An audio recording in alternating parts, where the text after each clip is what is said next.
Your why is going to hold the answers to where your focus needs to be. What is the scope? What's the goal? What's the desired outcome for whatever it is that you're doing? What is the point of this engagement? Now, once you establish this, you'll be able to identify who your target audience is and what parts of you or your business need to be highlighted to actually attract them to you. Now, here's a disclaimer. The content of this episode is for adult ears only. Proceed with caution. Okay. All right, let's get right to it.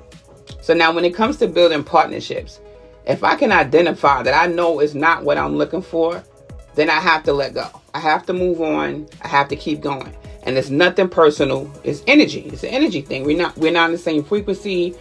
Perhaps we don't have the same end goal, right? Doesn't that make sense? Like, why would you want to dilly-dally with a person or engage with people or groups of people who don't share the same end goal as you? Now, that comes to life and in projects, right? That whole process is how you're going to learn to build boundaries. You're going to be tested every time you get something you don't want. And then you're going to learn eventually, I got to get really specific about the type of outcome I want from this engagement. What am I looking for? And that comes through trial and error. That's like the process of determining your target audience, right? As you start your project, you may not know at first. You might be like, Dad, what am I looking for? I got this great thing I want to share, but I'm not sure who actually would appreciate this thing that I have to give to the world, right? There was a very handsome and bald king who once said to me, the biggest project you'll ever work on will be yourself. So with that being said, you got to be clear on the type of results you desire and the type of help you want. And that's all found in your why. What is your end goal? What exactly are you looking to accomplish with this engagement? So now, if we have to apply my lessons learned, right? Starting a business is a lot like deciding to become celibate. Celibate. I can't even say this shit. Look, stay with me. People will call you crazy. What are you trying to do? You know what I'm saying? What are your reasons for this? Everybody needs a 9 to 5. 9 to 5 meaning, Bobby, right? Well, that sounds crazy because Bobby could be cocaine. That's not what I meant. I meant sex. Anyway, back on track, right? You need that 9 to 5. This is the norm. You need that. What are you talking about? You're going to be an entrepreneur. It doesn't make sense. From their personal experience, it does not make sense. It doesn't add up. How could you live without a 9 to 5? How could you live without engaging in this activity, right?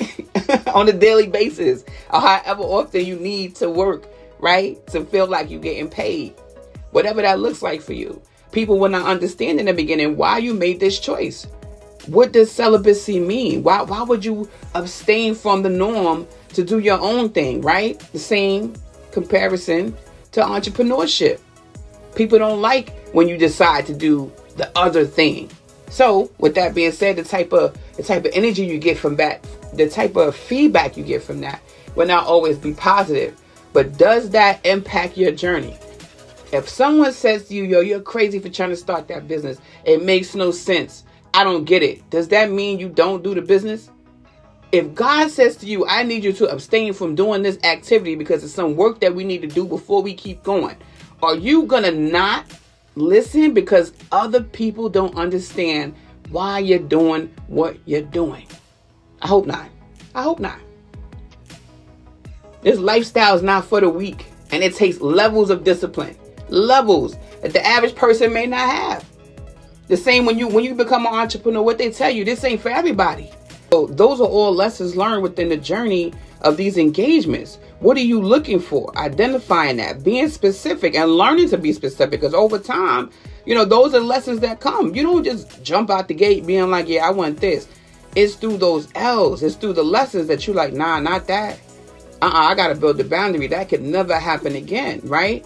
So that's what I'm talking about when I say building boundaries through these engagements, taking the lessons learned, not getting stuck in the moment of failure and being like, damn, I failed. Now we moving on from that. All right, that didn't work out. It wasn't a good match. Remember, it's an energy thing. It's nothing personal. Keep going. Now you done set yourself up to have strong boundaries. You're stronger than you was a year ago in your business and your relationships, right? And this, whatever this project is that you're working on for self, you're gaining momentum. You're getting stronger by the moment, all because you're choosing to do the work. You're not just asking for something, right? You're getting your hands dirty. And it says for some of us, getting our hands dirty means being still and abstaining from doing certain things. It's just as powerful if you're using it for the right intentions. The level of sacrifice you got to put in.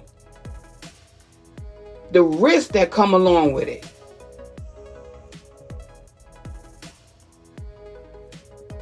Even being able to open up and trust others, whether it be sharing your ideas or being fully transparent about who you truly are, just to build that partnership and build that engagement, that comes with work. You can't skip those type of steps. And every time you try to, it's going to crash. The relationship is not going to work, right? So you have to be able to build those boundaries within yourself, knowing thyself. That comes from you. It's not about just, oh, I want the ultimate partnership. Right? I want a business partner. I want a spouse, whatever it is. That cannot just come from another person coming and applying a favor in your life. What are you doing internally? What is your energy looking like? What work are you putting there? So when that person show up, you ready.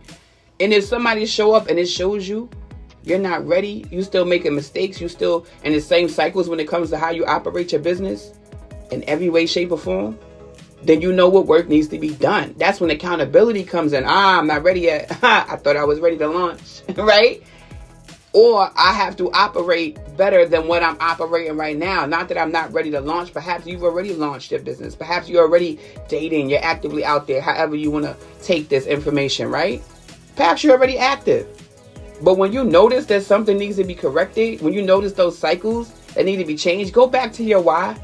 Why am I doing this? Like, wait a minute, what's the end goal here? Because am I wasting my time? I value myself enough to know what I bring to the table, right? Because I've done the work. I'm actively observing myself. I'm observing my progress within my business. My books is balanced, right? All of the back end work is done. Pause. You get my point? But within doing that, you're seeing your progress because you're holding yourself accountable in every way, shape, or form. With every action, with every response, you're like, wow, okay, I see my growth. Oh, whoa, I shouldn't have did that. I got to do better here. That's the process. That's the process right there. And that's not easy, but you're doing it, right? So when people question it, you can't be like, yo, you got to understand. No. This is your baby, your business, your project. Nobody has to understand. They don't even have to support what you're trying to do. They can actually, and most times, be against what you're trying to do. Tell you why you're crazy for doing it. It does not mean you don't accomplish your goal. It doesn't mean you don't keep your scope. And that scope may change over time, but it doesn't mean you don't keep going regardless. Right?